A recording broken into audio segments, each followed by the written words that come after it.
Je vais vous parler donc du projet actuel de l'assurance maladie au développement d'une démarche qui s'intitule Santé active et qui consiste effectivement à rendre l'assuré acteur de sa santé. C'est un grand terme. L'idée, c'est en proximité, en segmentant et en ciblant la population, lui apporter un continuum d'actions, de services, d'outils et d'actions, oui, pardon, qui vont lui permettre de prendre en charge sa santé au quotidien, de modifier ses habitudes et avoir un comportement de manière à avoir des saines habitudes de vie. Le dispositif en lui-même présente une gamme de services complets qui vont permettre à l'assuré, à un moment ou à un autre, de rentrer dans le dispositif et de ce fait pouvoir véritablement en proximité développer des actions et des comportements de saines habitudes de vie. Je vais revenir d'abord sur un préalable. L'assurance maladie, c'est un réseau de 101 caisses primaires. Donc, elle a cette capacité à développer des actions sur le territoire. Elle détient une force de frappe qui est assez unique en France, c'est la connaissance exhaustive de l'état sanitaire et social de la population. Et de ce fait, là encore, de restituer sous forme de diagnostic santé au niveau des départements, au niveau des communautés de communes, au niveau des communes, à l'intérieur des communes, au niveau même des quartiers des villes, la véritable spécificité des problématiques de santé. Et donc, de ce fait, dans le fait d'agir avec un large partenariat, et notamment le monde associatif et sportif, peut réellement, en termes de ciblage, apporter les éléments de ciblage nécessaires, je dirais, au développement de l'action, qui plus est, et fédérer le partenariat autour d'actions qui correspondent véritablement aux besoins de la population. La problématique qu'évoquait notamment Mme Fourniron tout à l'heure, c'est la prévention qui est vue par les Français aujourd'hui. Et je peux vous assurer que ce n'est pas gagné, parce que tous les chiffres que nous possédons aujourd'hui, je vais vous en citer 2-3, 67% des Français associent la prévention santé à un bon comportement alimentaire, mais seulement 10% l'associent à l'activité physique régulière. 52% déclarent faire plus attention qu'avant à leur alimentation, seulement 22% déclarent pratiquer plus régulièrement un sport, etc. Donc il y a des freins de toute nature, informationnels, socioculturels, éducationnels, environnementaux et autres, qu'il faut passer. C'est un préalable à toute action et en cela, la réponse, elle est véritablement segmentation, ciblage, proximité, terrain. Autrement, on s'aperçoit que les grands événementiels nationaux, les grandes campagnes hautes ont un impact, mais entre deux, s'il ne se passe rien, et notamment relayé sur le terrain en proximité et en coordination avec l'ensemble des acteurs. Bon. Le concept santé active, il a pour effet, au travers des différents services, de créer à l'intérieur du cœur de ville ce qu'on appelle un espace santé active. C'est un centre de ressources en prévention, éducation à la santé, qui fédère l'ensemble des acteurs locaux, et notamment du monde du sport, les éducateurs sportifs, les kinés, les médecins rééducateurs, qui vont permettre de développer, au travers de ce qu'on appelle des programmes de coaching, des ateliers, qui sont spécifiquement réservé sur les 3 thèmes porteurs qui concernent l'intégralité de la population et qui associent le sport systématiquement dans les 3 domaines, qui sont la nutrition, donc la nutrition c'est alimentation, éducation physique, la santé du dos, avec tout le problème des périarticulaires qui plus est, et la santé du cœur sur la problématique cardiovasculaire et notamment les addictions également. Donc au travers de ces développements de programmes présentiels, nous associons systématiquement l'ensemble des acteurs locaux sur les problématiques éducation physique, sportive, initiation à différentes. Et l'intérêt aussi de ce dispositif, c'est de l'élargir au-delà du présentiel à ce qui va se passer en 2013, sur un champ plus large et qui concernera toute la population, c'est de proposer un accompagnement sur une forme virtuelle. C'est-à-dire qu'on va développer l'e-coaching de la même manière et proposer à l'ensemble de la population à partir de 2013 ce type d'accompagnement. Et qui associera là également, alors ça associe aussi les professionnels de santé dans la mesure où l'ensemble des dispositifs que nous mettons en œuvre sont sujets à production d'évaluation, sont sujets à production de compte rendu qu'on peut transmettre bien évidemment aux médecins traitants, aux médecins spécialistes, notamment dans le cadre des bilans nutrition que nous développons dans nos actions.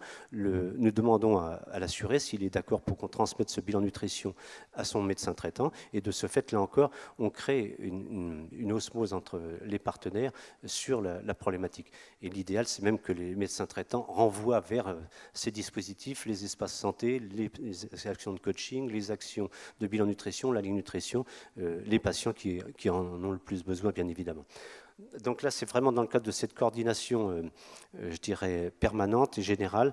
On est en train de se développer ce dispositif d'abord sur 2012 à une douzaine de caisses en France. 2013 verra une trentaine d'organismes qui bénéficieront de ce dispositif en vue d'une généralisation plus large. C'est assez difficile de résumer en quelques minutes l'importance de ce dispositif. Il faudrait également parler du contexte français dont a parlé Mme Edjidavis, qui est fondamental, parce que sans faire de catastrophisme et d'alarmement, le sport, on en est convaincu, ce n'est pas le seul déterminant de la santé, mais c'est un déterminant majeur, et c'est que par le biais de ce développement généralisé, à partir du moment où chaque individu, et il faut mettre l'assuré au cœur du dispositif de soins, au cœur du dispositif de prévention, et qu'il s'approprie réellement lui-même sa propre démarche en santé. Et c'est vraiment un des éléments majeurs qui sauvera le système, on en est convaincu aujourd'hui. Le soin aujourd'hui, c'est 94% des dépenses. C'est un paradoxe, hein. On a fait des progrès fondamentaux. C'est pas l'encontre du tout de mon médecin à côté. Ceci dit, la contradiction, c'est que ça représente que 15% des déterminants de la santé, le soin. Que fait-on sur l'ensemble des autres déterminants de la santé, qui sont, on vient de le voir, la nutrition, les addictions, le mode de vie, les transports, enfin, etc. Tout qui concourt effectivement à la santé. Vous avez parlé aussi des problématiques de l'évolution de la société qui sont fondamentales. Hein. À l'horizon 2050, sans aller très loin, c'est 50 millions de personnes, plus de 80 ans dans l'Union européenne. On n'était qu'à 12 millions en 2004. Enfin, on pourrait sortir tout un tas de statistiques qui ne font que corroborer ou conforter la problématique aujourd'hui de la nécessité de la coordination des acteurs en proximité sur le plan local, de développer cette culture de prévention qui n'existe pas en France. Il faut savoir que la première loi date que de 2004, malheureusement, sur la loi de santé publique. Donc, et on est quand même, malgré tout, au niveau de l'individu, vous faites n'importe quel micro-trottoir, encore en train aujourd'hui d'associer santé, maladie, soins, et pas prévention. Pas prévention. Encore là, les statistiques que vous avez évoquées sur la réaction des personnes qui pratiquent l'activité physique, il y a un sacré boulot à faire, quoi. Donc sur le projet lui-même, l'avantage de ce projet, ce qui est important à dire, c'est qu'il a capacité à être évalué. On l'a testé pendant plus d'une dizaine d'années en Sarthe. On a créé ce qu'on appelle, autour de ces assurés qui sont fédérés dans tous nos produits. Oui, qui est le département pilote, hein, la Sarthe. C'est là où vous avez officié, oui. Ouais. Les assurés qui utilisent donc ces services, à partir du moment où ils utilisent de manière régulière, on leur propose de rentrer dans un club. C'est le club des assurés ou des adhérents à la santé active. Ça a pour but, ce club, alors non seulement de continuer à fédérer les personnes, mais aussi d'avoir un effet boule de neige, de bouche à oreille et de croix d'entraînement, mais surtout d'évaluer le comportement des personnes avant l'adhésion et après l'adhésion, et voir en quoi le fait de bénéficier des services de la santé active modifie les comportements et notamment la consommation de soins et le recours aux soins. Alors justement, je suis désolé parce que c'est une histoire de temps, mais est-ce que vous pouvez nous dire comment ça se passe avant et après, justement ?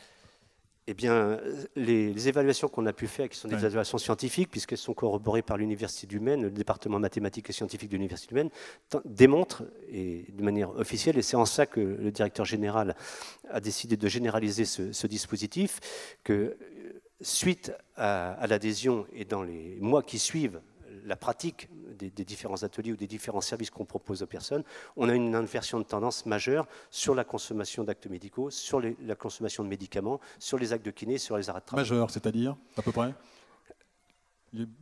on peut fournir des statistiques. Un tiers, la moitié? Non, parce que ce sont des panels. Ce sont des panels relativement importants. Il faut faire de la prospection et c'est dans le cadre d'une phase de généralisation qu'on aura véritablement des chiffres. Mais en tout cas, ça marche. Ça marche indubitablement et scientifiquement prouvé, démontré. Donc maintenant, il faut l'étendre sur le plan national. Absolument, et c'est ce qu'on est en train de faire.